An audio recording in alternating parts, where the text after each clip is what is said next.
Aesthetics minus ethics is ugly. Ethics minus aesthetics is impotent. And finally, a life minus aesthetics and ethics is idolatrous. I think all of these things have a measure of truth, and I wish simply to explain them perhaps in reverse order, starting with a life minus ethics and aesthetics is idolatrous. The triadic philosophy is based on a triad, that's three things, a progression. Reality is the first, ethics is the second, aesthetics is the third. Reality is everything that comes up, inside, outside, beyond our ken.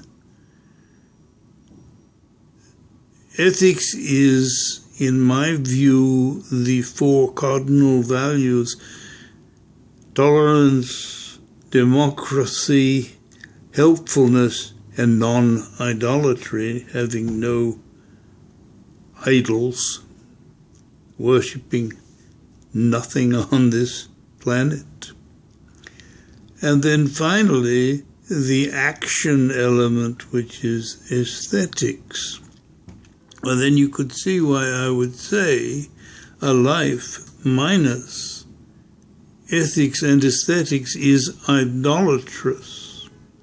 Because if you have nothing in your mind that suggests ethics and no sense of aesthetics, which leads toward truth and beauty, then you are going to look beyond yourself and fasten upon something out there, a person, persons, celebrities, whatever, and accord them the value that you should accord yourself and accord what your consciousness, what your mind can, with a bit of thinking, can access. If you look within, what do you find? You find reality. You look without, you find reality. Everything that is now is reality. And everything that is within you bumps up when you begin thinking about it and refining it into, say, a word, a subject, a sign, something to turn over in your mind, that encounters some opposition within your mind, some limiting factor, and that limiting factor is ethics. Ethics rises from what we call a conscience. Nothing that we say about the mind is anything more than a term. A term that we use to describe the reality that we sense and perceive. So ethics is in there as a kind of barrier, so that reality doesn't just sort of amorphously flood in the thinking process. It is refined by some consideration of the pluses and minuses of what it means and what you might do. Aesthetics is the third thing, and that refers to performance, to action, to what you do.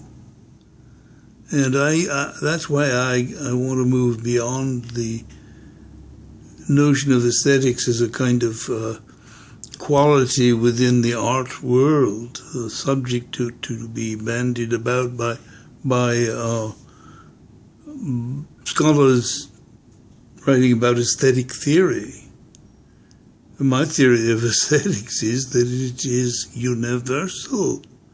It is the third element of what it means to be a human. Reality, ethics, aesthetics. Let me repeat then those first two little tweets that I mentioned. Aesthetics minus ethics is ugly.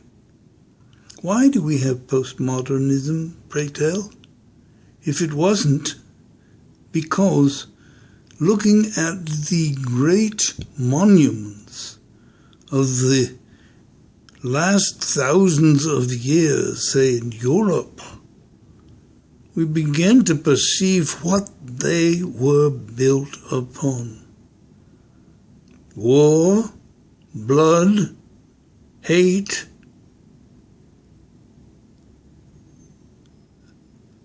those things became gradually unacceptable. The notion of, say, dictatorship, the notion of lives where there is no education for millions and millions of people. We've had an ethical awakening which is universal in the last century, for heaven's sakes. And it bids us become postmodern.